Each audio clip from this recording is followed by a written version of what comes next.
guys, welcome back. If you're new to my channel or simply not yet subscribed, definitely make sure to hit the subscribe button. If you haven't seen if you don't follow me on Instagram, go follow me. Or TikTok, again, go follow me. I cut my hair. It is a pretty drastic change. It is a lot shorter. I can't even put it in a ponytail. I think it fits my personality well. My hair grows really quick. So even though most people would be like, oh my gosh, it's so short, it's gonna grow. Have Luna sitting here on my lap. She gets her cast off soon, so fingers crossed. I had to take her to get her bandage changed 2 days in a row because she peed on her bandage the day after she got it done. I was gone doing a photo shoot earlier, and whenever I'm gone for even just like an hour, she always wants to sit on my lap after, and it's really sweet. But anyways, we're gonna dive into the devil's chair. Now, the devil's chair isn't one specific chair, so we're going to be talking about a couple different ones. Unfortunately, there's not too much information about this. The first one we're going to be talking about is at the Lake Helen Cemetery. There's a lot of original Cassadaga spiritualists that were buried about a mile up the road from the cemetery. And each Halloween, guards actually are posted there to keep away pranksters and people that are out looking for goblins, which I would like to see a goblin. Goblins are known to be nice, though. So according to the story, if you sit in this big brick chair at midnight, the devil will communicate to you. And he also enjoys a cold beer every once in a while. That if you place an unopened beer can on the chair, that it will be empty the next morning. Now, so many of you are probably like, yeah, so somebody's going in there at night drinking it. Makes total sense, right? But the catch is that this can will be completely empty without being open. No holes poked in it, nothing. It is completely sealed but empty, which is pretty crazy. So it said that the real story of this specific chair goes back to a man who had lost his wife. It was a very unexpected death. Expected, I guess. It's never completely expected, is what I'm trying to get at. I shouldn't have toyed with a squeaker. I'm sorry. So this was back in the 20s. She was buried in the cemetery, and he would walk there each day and sit by her grave. The man had arthritis, and his legs were really bad. The walk was really hard on him. So he ended up building that big brick chair so he could sit and talk to her. They're like, devil's chairs are always in a cemetery, or always by like a grave. They're mourning chairs. So there's also a big stone chair in Cassadaga.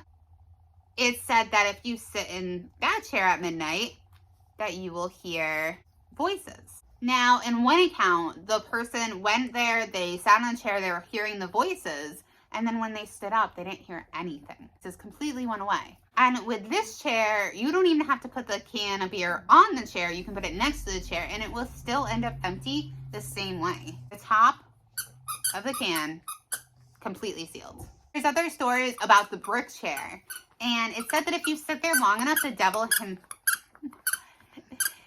I'm sorry. That if you sit there long enough, the devil himself will actually appear. Another encounter says that they went there one night, and although the devil himself didn't appear, they did see a lot of lurking shadows. In another account, there were some students that went there on Halloween, but they couldn't get in there because they were blocked by some strange people. There's another story of a devil's chair that started in the Appalachian Mountains in the mid-1800s. Said that on certain nights of the year that a chair would come up out of the ground in a graveyard. And if you sat in this chair, that you could make a pact with the devil. You could get literally whatever you wanted for 7 years. But after those 7 years, the devil would come and he would take your soul. So the story has changed over the years, and now it's not 7 years, it's 1 year. And if any of you guys have watched Supernatural, they do like where you can make deals with demons at the crossroads, and I know in Supernatural it's every 10 years, but guys, nothing is worth making a deal with a demon or a devil. It's not worth it. It's really not. So many other ways of just making your dreams happen and making good things happen. And I know that like there's definitely times where you just wish that like you could save somebody. But it's making that kind of a deal. You're not making a deal for your life. You're making a deal for your soul. You will never walk this earth again. You will never go into heaven. You will never live in a more positive state, minus that short amount of time. In Illinois cemetery, there was a devil's chair that caused a lot of teenagers to go to the graveyard to see it. Oh my goodness, Luna. Now, a teen had went to that chair and had sat in it on Halloween night and soon after died in an automobile accident. Then, more kids want to go see this chair. So they would slip into the cemetery at night and sit in the chair or see the chair.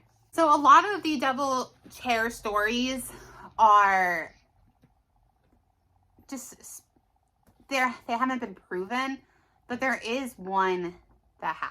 There was one chair in Peck Cemetery that was known as the devil's chair. A kid didn't believe that this was the devil's chair. He didn't believe in the stories. So he decided to in the chair. He was laughing. He didn't think anything was going to happen. Less than a year later, he was thrown out of his car and he died. Now, yes, that can be a coincidence, but his family firmly believes it was because of that chair. After the child's funeral, his dad went to that cemetery, to that chair, and destroyed the chair with a sledgehammer.